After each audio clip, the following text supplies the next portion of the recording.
Tu sais, à ce moment-là, tout le monde n'avait pas des appareils photo, évidemment. Ça a commencé là, quoi, la guerre. Quoi. Même avant la guerre, pas beaucoup de gens qui avaient des appareils photo. Je vais acheter une boîte, quoi, pour me dire si je faut me demander quelque chose. Je sais pas. Une boîte comment? Bah, un Kodak, tu sais, une boîte quelconque, quoi. Ouais. Oui, c'est les Kodak carrés, là. 6-9, tu sais.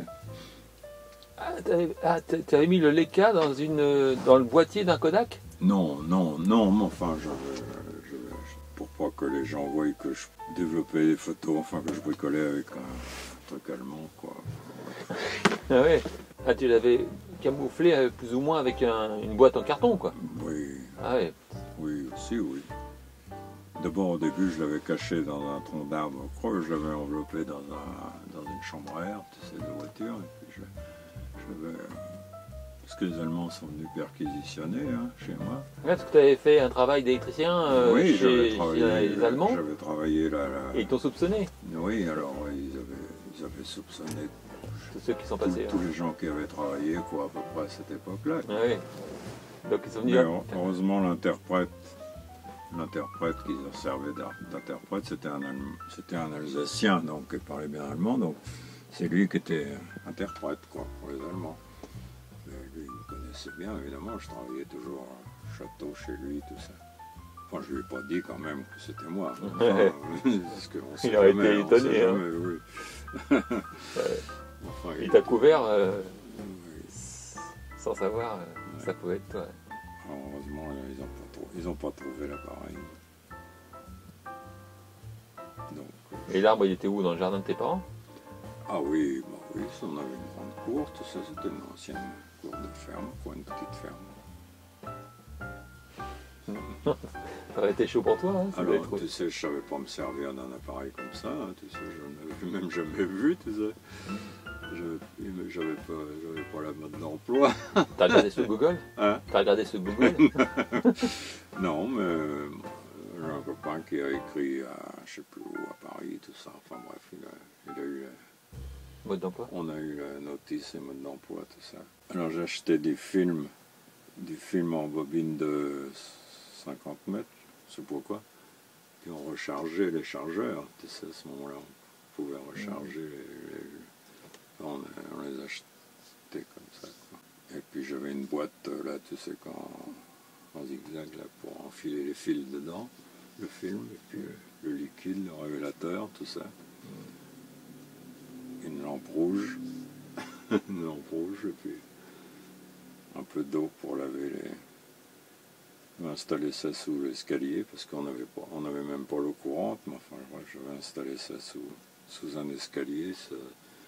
Il n'y avait pas de fenêtre, il n'y avait rien, donc ça faisait bien une chambre noire.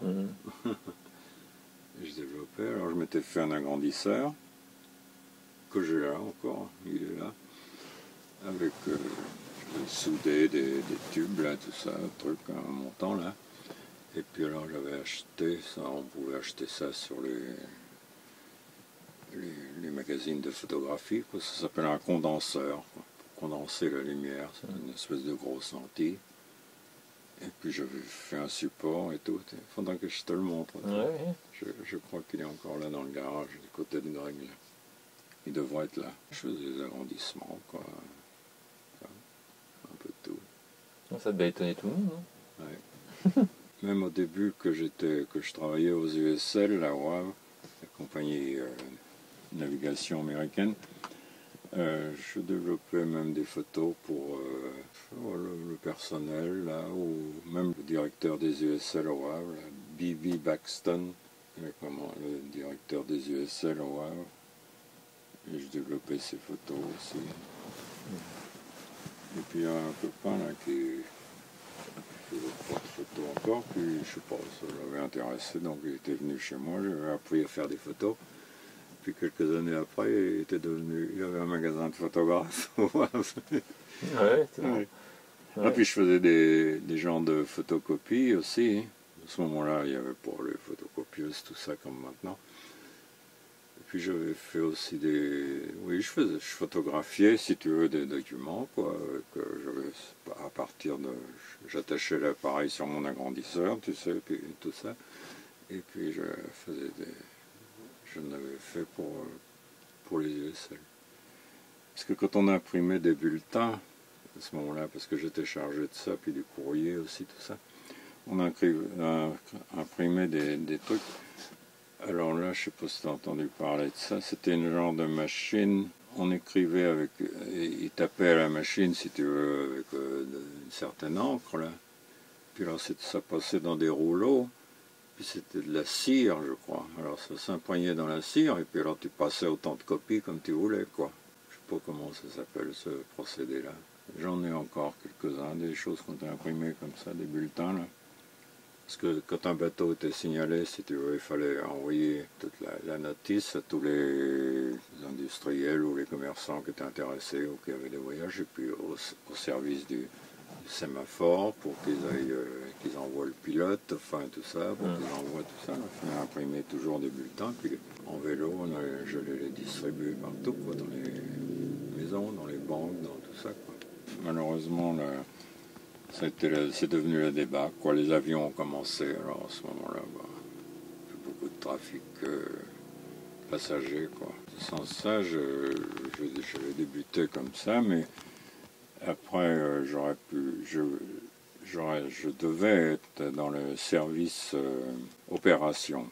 C'est-à-dire que c'est ce que Guillaume est maintenant. Guillaume, là, que je t'ai parlé l'autre jour, c'est ce qu'il est, lui, maintenant, service opération dans les bateaux. Mais pas les paquebots, mais les containers.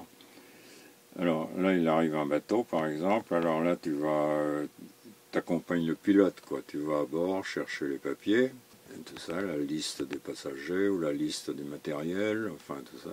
Il fallait envoyer des télégrammes et tout à ce moment-là. Des télégrammes pour, c'est pareil, pour le mouvement des bateaux, tout quoi.